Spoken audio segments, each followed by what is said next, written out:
भक्त कहता है प्रभु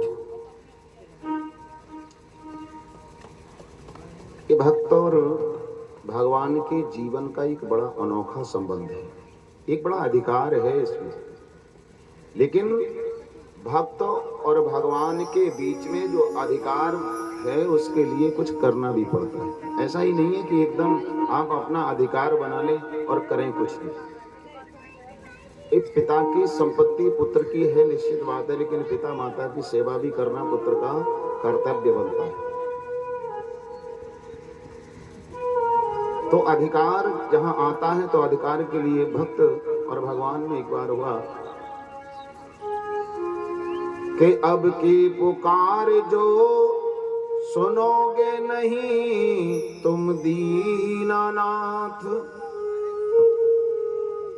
तो चतुर किसी पंडित से नोटिस निकलवाऊंगा। भक्त कहता है बाबा, अगर इस बार तुमने मेरी बात को नहीं सुना तो किसी चतुर विद्वान व्यक्ति से मैं तुम्हारा नोटिस निकलवाऊंगा। देखिए भगवान से कितनी अधिकार की बात करता है। एक एक शब्दों को आप ध्यान से सुनिए।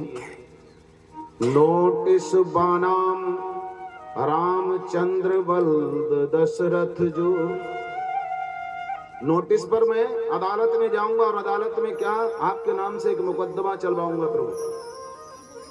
और नोटिस पे नाम क्या होगा? नोटिस पे बनाम रामचंद्र बल्द दशरथ जो, और लिख के ठिकाना अयोध्या में भिजवाऊंगा।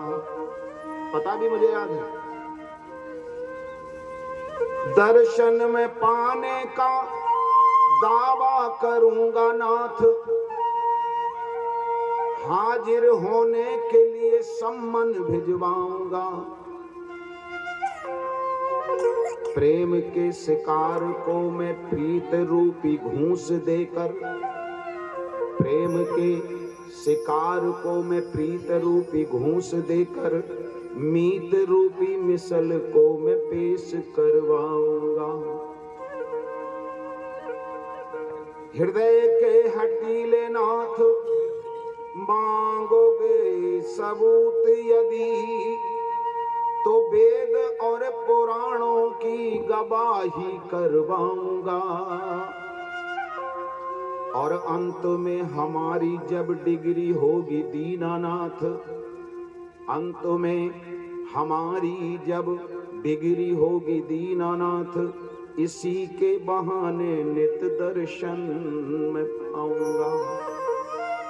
देखिए भक्त ने भगवान को चैलेंज कर दिया, मैं आपके खिलाफ नोटिस, और सिर्फ कितनी सी बात को कि केवल आपका दर्शन चाहिए और कुछ नहीं। अदालत में बुला लूंगा प्रभु, नोटिस भी आपको अयोध्या में भिजवाऊंगा। आपके पिता का नाम पता है, आपका नाम पता है, और अगर बात घूस की आएगी तो प्रेम रूपी घूस, रिश्वत का जमाना है प्रभु आजकल, तो प्रेम रूपी घूस में देकर मीत रूपी मिसल को प्रभु मैं अदालत में आपकी पेशी करवा दूंगा। और इसी बहाने जब रोज सम्मन भी डलवाऊंगा, और जब अदालत आओगे तो रोज प्रभु आपका दर्शन पाऊंगा। देखिए कैसी भावना है। भक्त का भी एक अनोखा प्रेम है। भक्त कहता है दर्शन की लालसा में प्रभु। देखिए कितने सुंदर तरीके से भगवान को भक्त की एक पुकार है। और मेरी विनती सुनो सावरे राम जी, मेरी विनती सुनो।